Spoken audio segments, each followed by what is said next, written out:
In this video, I'm going to be showing you guys how to make your videos look like this to this.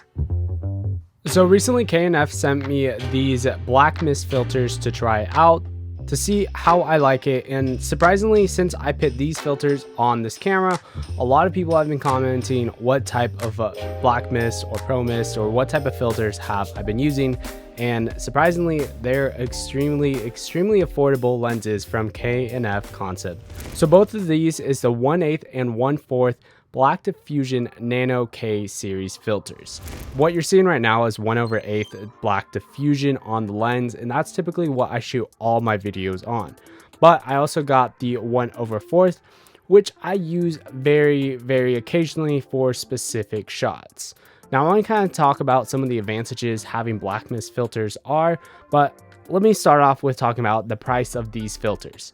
You can buy one of these filters for around $30 depending on your thread size. Right now I'm using a 82mm thread and it costs $32 on Amazon, or you can do a combo deal for about $54.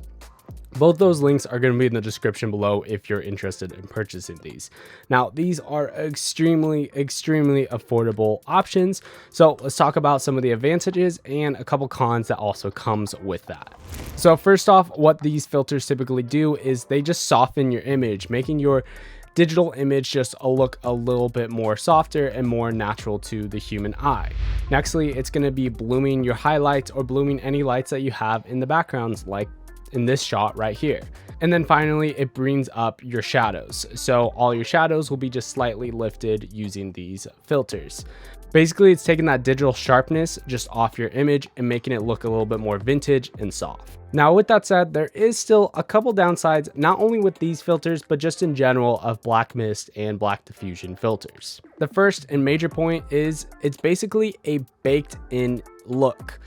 If you are putting any black diffusion or black mist filters on your lens, you can't really undo that action after you do it.